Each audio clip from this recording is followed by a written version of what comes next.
ভক্তি নামৰ কিবা এটা বস্তু হেনো আছে, ইয়াক খাই নে পিন্ধে মই একো নাজানো। তুমি মোক অকণমান ভক্তিৰ বিষয়বস্তুৰ জ্ঞান প্ৰদান কৰিবা নেকি? যদি কৰা মোৰ পৰম লাভ হ'ব চাগৈ। তুমি মোক কৃপা কৰা। আমি মহামূঢ়মতিৰ ওপৰত ন্যস্ত কৰা মহান দায়িত্বভাগী পালনৰ বাবে আগবঢ়া হৈছে। কৃষ্ণ কৃষ্ণ কৃষ্ণ হৰি কৃষ্ণ কৃষ্ণ কৃষ্ণ ৰাম কৃষ্ণ। ভগৱন্ত পুৰুষে জীৱৰ কল্যাণৰ অৰ্থে ধৰাধামত ২৪ অৱতাৰ ধাৰণ কৰিছিল, অৰ্থাৎ ২৪ বাৰ এই ধৰাধামত অৱতৰণ কৰিছিল। এই ২৪ বাৰ অৱতাৰ ধাৰণ কৰোঁতে তাৰেই এক অৱতাৰ হ'ল কপিল অৱতাৰ। ভগৱন্ত পুৰুষে কপিল ৰূপেৰে, কপিল নামেৰে কৰ্দম ঋষি ঔৰসত মাতৃ দেৱসতীৰ গৰ্ভত জন্মগ্ৰহণ কৰিলে।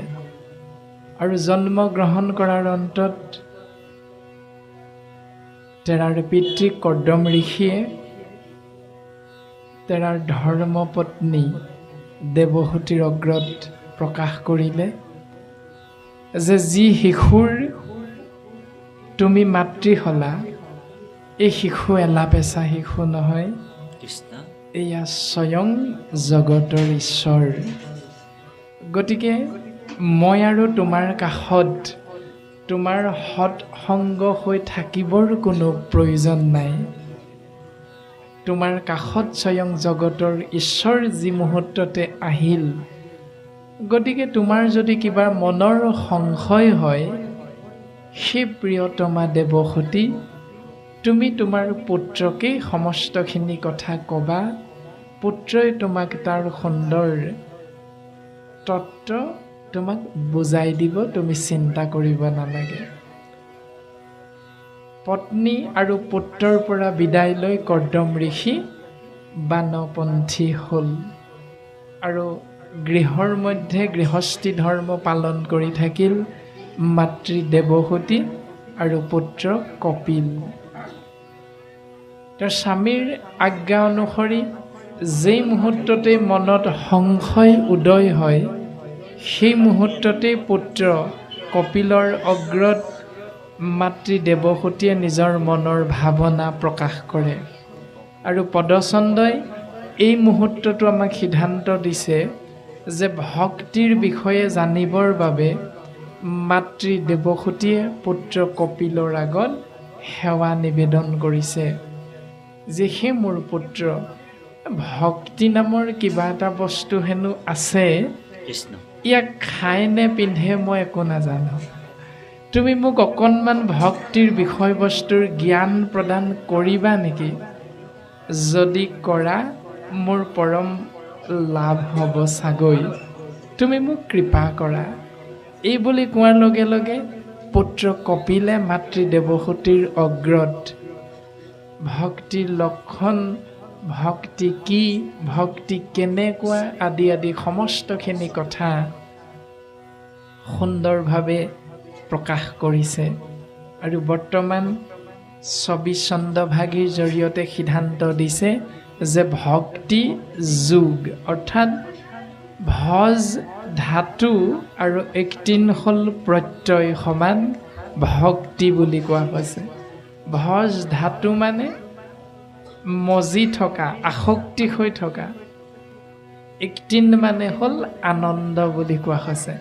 আনন্দৰ মাজত যি জীৱই মজি থাকিব বিচাৰে তাকেই কোৱা হৈছে ভক্তি। এতিয়া আপুনি মই কৃষ্ণ নাম যেতিয়াই শ্ৰৱণ কৰিবলৈ সুবিধা পাওঁ, যি মুহূৰ্ততে কীৰ্তন কৰিবলৈ সুবিধা পাওঁ, সেই মুহূৰ্তটো যদি আপুনি মই আনন্দত মজিব পৰা নাই, আনন্দ উপলব্ধি কৰিব পৰা নাই, তেতিয়াহ'লে আপোনাক মোক ভক্তিয়ে পূৰ্ণাংগ ৰূপত লগ দিয়া নাই। এইটো আমি বুজিব পাৰোঁ। যি মুহূৰ্ততে আপুনি মই ভকত ভগৱন্তৰ চৰণ পংকজত আশ্ৰয় গ্ৰহণ কৰিবলৈ সুবিধা পাম, আমাৰ শ্ৰদ্ধাৰ তাঁতী বাপে ইতিমধ্যে কৈ গৈছে যে ভকতক পাই যিটো নকৰে হৰিষ, ভকতজনক পোৱাৰ লগে লগে যি জীৱই আনন্দ কৰিব নোৱাৰে, ভকতক লগ পোৱাৰ লগে লগে যি জীৱই সেৱা কৰিবলৈ শিকা নাই, যি জীৱই আনন্দ কৰিবলৈ শিকা নাই, মোক পাই সিটোজনে কৰিবে কি।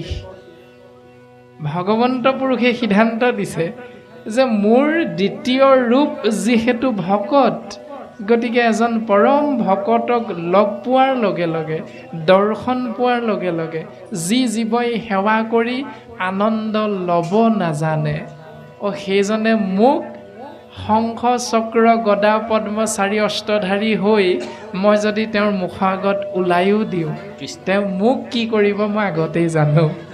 সেইকাৰণে বোলে কলিযুগত ভগৱন্ত পুৰুষে সেই শংখ চক্ৰ গদা পদ্ম চাৰি অস্ত্ৰধাৰী আপোনাৰ মোৰ নিচিনা এটা ৰূপ লৈ ভগৱন্ত প্ৰকাশমান হৈ নিদিয়ে।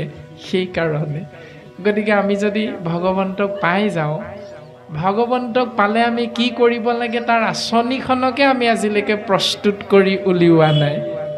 গতিকে আমি ভক্তি কি কৰিছোঁ, কেনেধৰণে কৰিব লাগে, তাৰ বিষয়বস্তু আমি আজিলৈকে হয়তো ভাল ধৰণে উপলব্ধি কৰিবলৈ শিকা নাই। সেইকাৰণে আমাৰ শাস্ত্ৰৰ সিদ্ধান্ত মৰ্মে জীৱই সুখ সুখ বুলি নৰ এনে বলিয়া, নেদেখিলে সুখ মুখ মাথো দুখ পায়া। জীৱই ৰাতিপুৱা শুই উঠাৰ লগে লগে আপুনি মই এটা বস্তুৰ পাছত সদায় দৌৰি ফুৰোঁ, সেই বস্তুটোৰ নাম হ'ল সুখ। এতিয়া সুখ বিচাৰোঁতে জীৱই আমি কি পাওঁ? দুখৰ উপৰি দুখ। এতিয়া কবিতা এটাও পঢ়িছিলোঁ নহয় সৰুতে বিদ্যালয়ত, যাৰ ঘৰে অহৰ্নিশে নুগুচে কণ্ডল, তাৰ ঘৰে সুখ দুখ নুফুলে কমল। সুখ নামৰ পদুম ফুল পাহি সেইখন গৃহস্থীৰ গৃহত কেতিয়াও নুফুলে, যেতিয়ালৈকে সেই গৃহস্থী গৃহত কণ্ডল আঁতৰি নাযায়। কেৱল যদি দ্বন্দ্ব খৰিয়াল হাই কাজিয়াৰ মাজতে আপোনাৰ মোৰ গৃহস্থী সংসাৰ আগবঢ়াই আনিছোঁ, তেতিয়াহ'লে সুখ কি বস্তু আপুনি মই কেনেকৈ অনুভৱ কৰিব পাৰিম? গতিকে সুখৰ মূল উৎস হ'ল কেৱল শুনা সভা সদস্য নেৰিবা শাস্ত্ৰৰ নয়, হৰি গুণ ভাগৱত সাৰ, সাধু সংগ অনুসৰা শ্ৰৱণ কীৰ্তন কৰা, পৰিহৰা পাখণ্ড আচাৰ। আমাৰ এতিয়া ভাতৰ কাঁহীখনৰ থালিখনৰ দাঁতিত কি কি আচাৰ লওঁ? বগৰী আচাৰ, ঔটেঙা আচাৰ আদি আদিবিলাকহে আমি জুতি লৈ লৈ ভাল পাওঁ। কিন্তু শাস্ত্ৰই কি আচাৰ ত্যাগ কৰিবলৈ ক'লে? পাখণ্ড আচাৰ। ক'ত আছে? আমাৰ শৰীৰ তত্ত্বত আছে। এই শৰীৰ তত্ত্বত থকা পাখণ্ড আচাৰ মানে বেয়া স্বভাৱ, কুৰ্চুট কপট দম্ভ দেশ অহংকাৰ মদ মাৎসৰ্য আদি আদি গুণবিলাক, বেয়া স্বভাৱবিলাক আমি শৰীৰৰ পৰা ত্যাগ কৰিব লাগিব। তেতিয়াহে আমি সাধু সংগ পাম, আৰু সাধু সংগ পালেহে আমি কৃষ্ণ নাম পাম, আৰু কৃষ্ণ নাম পালেহে আমি এই সংসাৰৰ পৰা তৰি যোৱাৰ পথ আমাৰ কাৰণে প্ৰশস্ত হৈ যাব বুলি শাস্ত্ৰই সুন্দৰভাৱে সিদ্ধান্ত দিছে। সেইকাৰণে কপিল দেৱহতীৰ মাজত হোৱা যি সিদ্ধান্ত কথোপকথন, এই কথোপকথনৰ জৰিয়তে ভক্তি লগতহে মংগল বিচৰা পৰম শক্তি ঈশ তত্ত্বক জীৱই লাভ কৰিব পাৰিব বুলি সিদ্ধান্ত দিলে। অৰ্থাৎ ভক্তি যোগ, ভগৱন্ত ভক্তিযুক্ত পুৰুষৰ আত্মবোধ মাধৱৰ প্ৰসাদে মিলয়। কৃষ্ণৰ কৃপাত তেবে গোচয় সংসাৰ ভয়, এহি মানে গীতাৰ নিৰ্ণয়।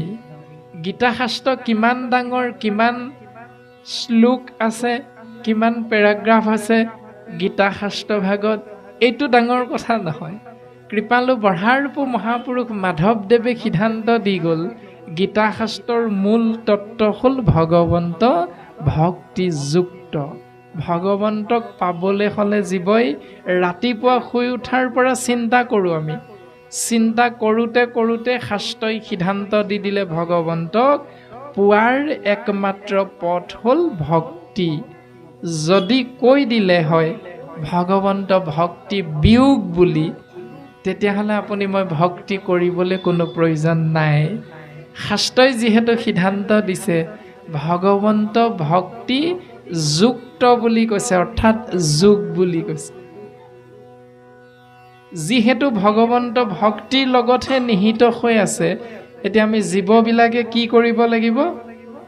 পুৰুষৰ আত্মবোধ, পুৰুষ মানে জীৱ, আত্মবোধ মানে হ'ল জ্ঞান। জীৱই নিজক বিশ্লেষণ কৰিব লাগিব। তেতিয়া কি হ'ব? ভগৱন্তৰ মাধৱৰ প্ৰসাদে মিলয়। অৰ্থাৎ মা মানে লক্ষ্মী, ধৱ মানে স্বামী। লক্ষ্মীপতি ঈশ্বৰ কৃষ্ণৰ অনন্ত কোটি নামৰ এক নাম হ'ল মাধৱ। মাধৱৰ প্ৰসাদে মিলয়। প্ৰসাদ মানে কৃপা, প্ৰ মানে প্ৰভু, স মানে সাক্ষাৎ, দন্তীয়া দ মানে হ'ল দৰ্শন। য'ত প্ৰভুৰ সাক্ষাৎ দৰ্শন হৈ যায় জীৱৰ, এই মাৰ্গক কোৱা হৈছে ভক্তি মাৰ্গ। মাধৱৰ প্ৰসাদে মিলয়, যে ভগৱন্তৰ কৃপাতহে জীৱই ভগৱন্তক দৰ্শন পাব বুলি সিদ্ধান্ত দিছে। কৃষ্ণৰ কৃপাত তেবে গোচয় সংসাৰ ভয়, এহি মানে গীতাৰ নিৰ্ণয়। গীতা শাস্ত্ৰৰ মূল তত্ত্ব এয়াই। কৃষ্ণৰ কৃপা তেতিয়া জীৱৰ ওপৰত বৰিখন হ'ব, আৰু জীৱৰ ওপৰত কৃষ্ণৰ কৃপা বৰিখন হোৱাৰ লগে লগে জীৱই যি ধৰণে অভিশপ্ত পৰীক্ষিত ৰজাই মহামানী শুকগুৰুৰ পদ্মমুখখনতে অমৃতময় কৃষ্ণ নাম ভাগৱত কথা শ্ৰৱণ মহাভক্তি লাভ কৰি 7 দিন 7 ৰাতিৰ অন্তত এই মায়াময় সংসাৰৰ পৰা মায়া ছেদ কৰি পৰম গতি লাভ কৰিব পাৰিলে, তদনুৰূপ আপুনি ময়ো জীৱবিলাকে ভগৱন্তৰ কৃপাৰ বশত এই মায়াময় সংসাৰৰ পৰা পৰম গতি লাভ কৰিব পাৰিম। এয়া গীতা শাস্ত্ৰৰ সিদ্ধান্ত। গতিকে ভাগৱতে পুনশ্চ সিদ্ধান্ত দি দিলে, এক কৃষ্ণ দেৱ কৰিওক সেৱ, ধৰিও তাহান নাম, কৃষ্ণ দাস হুয়া প্ৰসাদ ভঞ্জিয়া, হস্তে কৰা টান কাম। এতিয়া আমি জীৱবিলাকক হৰিৰ তত্ত্বৰ দ্বাৰা কৰ্ম কৰিবলৈ কৈছে, কেৱল এক ঈশ তত্ত্ব কৃষ্ণৰ অৰ্থে। এতিয়া আমি কৰিছোঁনে নাই কৰা নিজক সুধিব লাগে। যদি আমি নিজে বুজি পাইছোঁ যে কৃষ্ণৰ অৰ্থে আজিলৈকে আমি এভাগী কৰ্মও কৰা নাই, তেতিয়াহ'লে আপোনাক মোক কৃষ্ণই জানো কৃপা কৰিব? নিশ্চয় নকৰে। এতিয়া আমি এটি কাহিনীৰ মাধ্যমেৰে কথাটো চিন্তা কৰি চাম। এজন পিতৃ আৰু এগৰাকী মাতৃৰ 2জন সন্তান। এই 2জন সন্তানে কি কৰে? ডাঙৰজন সন্তানে ৰাতিপুৱা শুই উঠি গা পা ধুই ধূপ ধূনা জ্বলাই আসনত পিতৃক উপবিষ্ট কৰোৱাই সেৱা নিবেদন কৰে প্ৰত্যেক দিনাই। কিন্তু তেওঁৰ কথাটো হ'ল কি, কোনোদিন পিতৃ মাতৃৰ কথা মানি নচলে, তাৰমানে নুশুনে, কিন্তু সদায় ধূপ ধূনা জ্বলাই সেৱা কৰে। ২ নম্বৰজন অৰ্থাৎ সৰু পুত্ৰজনে কি কৰে, ৰাতিপুৱা শুই উঠি গা পা ধুই উঠি কিন্তু ককায়েকৰ নিচিনাকৈ ধূপ ধূনা জ্বলাই পিতৃ মাতৃক আসনত বহুৱাই সেৱা নকৰে। তাৰ পৰিৱৰ্তে কি কৰে, পিতৃ মাতৃৰ কথা প্ৰত্যেক মুহূৰ্ততে আখৰে আখৰে পালন কৰে। এতিয়া আমি আজি এই গুৰুগৃহত উপস্থিত হৈ থকা পিতৃ মাতৃ হিচাপে নিজৰ 2জন সন্তান যদি তেনেকুৱা হয়, কোনজন সন্তানক ভাল পাম? কথা শুনাজনক নে কথা নুশুনাজনক? কোনজনক ভাল পাম? নকওঁ, আপোনাকহে মাতি আনিছিলোঁ ক'বলৈ, আপুনিয়ে কৈ থাকক। পাৰিলে কৈ দিব লাগে কোনজনক ভাল পাম? কথা শুনাজনক ভাল পাম। আইগৰাকীয়ে কৈছে, বাকীসকলে কোনজনক? শুনাজনকে হয়নে? হয়। যি ধৰণে আপুনি মই নিজৰ সন্তানে কথা শুনিলে আমি ভাল পাওঁ, কথা নুশুনা সন্তানজনক আমি খং কৰোঁ, ভাল নাপাওঁ। তদনুৰূপ ব্ৰাহ্মণ ক্ষত্ৰিয় বৈশ্য শূদ্ৰ উৰণ বুৰণ গজন ভ্ৰমণ এই সমস্ত জীৱৰে পিতৃ কোন? এক ইখ তত্ত্ব পৰম ব্ৰহ্ম কৃষ্ণ বুলি কোৱা হৈছে। এতিয়া কৃষ্ণ, স্বয়ং কৃষ্ণস্তু ভগৱান কলিযুগত ক'ত আছে? বাংময় মূৰ্তি ৰূপে গুৰুগৃহৰ আসনত, সপ্তশলপীয়া সিংহাসনৰ একেবাৰে ওপৰৰ আমহি ঘৰত ক্ষুদ্ৰ সংস্কৰণ গুণমালা ৰূপত প্ৰকাশমান কৰি ৰখা হৈছে। এই গুৰুগৃহৰ নামগৃহৰ যি সপ্তশলপীয়া সিংহাসন একেবাৰে ওপৰৰ আমহি ঘৰত আছে, ভগৱন্ত প্ৰকাশমান হৈ আছে। সেইকাৰণে মণিকূটৰ আসনৰ ফালে চাই চাই আমি সমস্ত জনাই কৃষ্ণ বুলি সেইকাৰণে সেৱা কৰোঁ। তাৰমানে ভগৱন্তক আমি তাত বহুৱাই থৈছোঁ। প্ৰভু, তুমি গাঁৱৰ মধ্যে থকা সমস্ত জনা জীৱকে, ভকত বৈষ্ণৱকে তুমি কৃপা কৰি থাকিবা সদায়। সেইকাৰণে আমি নামগৃহলৈ আহি গুৱাপান, অৰিহণা, ধূপ ধূনা, বন্তি জ্বলাই ভগৱন্তক সেৱা কৰোঁ। এইটো ডাঙৰ পুত্ৰজনৰ সিদ্ধান্ত যে পিতৃ আসনত বহুৱাই থৈছে সমস্ত জনাই, কিন্তু ডাঙৰ পুত্ৰজনাই সদায় সেৱা কৰি থাকে ধূপ ধূনা জ্বলাই, কিন্তু পিতৃয়ে যিখিনি কথা কৈছে কোনোদিন মানি নচলে। তাৰমানে ভাগৱতে যি সিদ্ধান্ত আমাক মানিবলৈ কৈছে, সেই সিদ্ধান্ত কোনোদিন যেতিয়া পুত্ৰই মানি নচলে, তেতিয়াহ'লে আমি কথা নুশুনা পুত্ৰজনক যি ধৰণে খং কৰোঁ, ভাল নাপাওঁ, ভগৱন্তই ভাল পাবনে নেপায়? তেওঁ কথা নুশুনিলে নিশ্চয় ভাল নাপায়। ভগৱন্তই সেইজনক বেছিকৈ কৃপা কৰিব, সেইজন জীৱক বেছিকৈ ভাল পাব যিজনে ভগৱন্তৰ কথা আখৰে আখৰে পালন কৰিব। এতিয়া কলিযুগত ভগৱন্ত ক'ত থাকিম বুলি উদ্ধৱৰ আগত সিদ্ধান্ত দি দিছে নহয়। তিৰুধায়ম প্ৰৱেশটো স্বয়ং শ্ৰীমদ ভাগৱতাৰ নৱম, যে মই কলিযুগত শ্ৰীমদ ভাগৱত নামৰ মহাসমুদ্ৰৰ মাজত নিহিত হৈ থাকিম। তেহনয় বাংময় মূৰ্তি প্ৰত্যক্ষা বৰ্ততে হৰে। সেই বাংময় মূৰ্তি বাক যোগময় সমান বাংময় শব্দ ব্ৰহ্ম ৰূপ মই স্বয়ং নিজে বুলি ভগৱন্ত পুৰুষে মহামহন্ত উদ্ধৱৰ আগত সিদ্ধান্ত দিলে।